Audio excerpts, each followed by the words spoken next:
The coastal town of Walvis Bay is a popular destination for many truck drivers from different countries.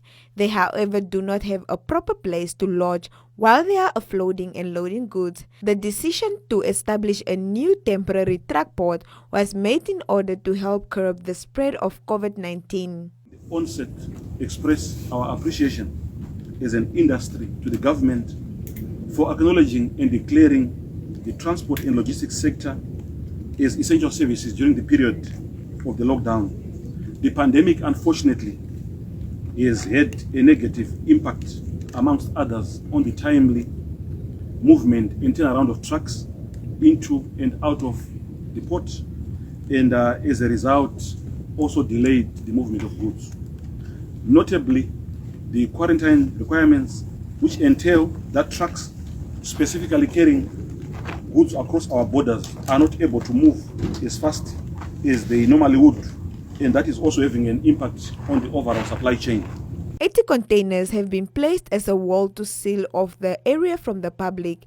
Like at other borders, trucks will go through a quarantine period of 7 days at the 60,000 square meter of land that has been donated by BIP Container Terminal. Screening and monitoring procedures will be carried by the Walvis Bay Corridor Group health personnel that will ensure that the health-related issues are attended to.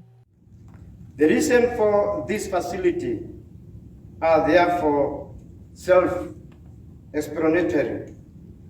I therefore commend our truck drivers for their understanding and cooperation in this very important matter. While most of our economic activities have been in a state of hibernation since stage 1 of the download, our truck driver of driving community has been doing a standout job of helping Namibians and their neighboring countries. Security will be available on the premises 24 hours a day, while a register will be kept for the duration of each driver at the premises. The isolation facility will be operational for 27 days, with drivers sleeping in the trucks. They will be provided with running water, showering facilities, mobile toilets, skip containers for the removal of refuse, and electricity during the period. I'm indeed impressed by the swift action of the transport and logistics fraternity and regional stakeholders to provide innovative solutions to this ongoing pandemic. We will continue to monitor the requirement throughout. With the progression of the pandemic, let us continue to do our best to contribute towards the national effort to combat COVID-19.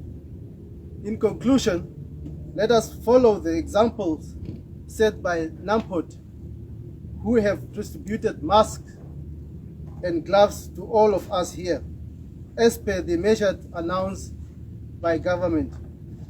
I strongly urge that we all comply with the set guidelines and regulations by wearing masks, face masks, when in public spaces. Meanwhile, the drivers welcomed the truck port.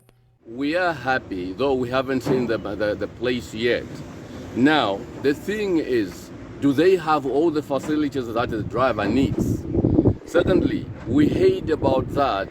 The driver cannot become out of the truck, moving around. Suppose, my point is this, suppose if a driver comes without any coin and the boss says you go withdraw money at the destination point. Now, you don't have that chance of going out to withdraw the money. Since they say the driver is supposed not to be outside that premises, how is the driver going to get the money that the boss is saying to him? Okay? The thing is, the driver, the truck driver is not the person who carries coronavirus to people. Check around in Namibia here, even in town, okay? You find people are moving around without masks. They don't talk about that. Cross-border trucks will also be required to use the newly constructed road behind Dune 7 instead of the B2 National Road.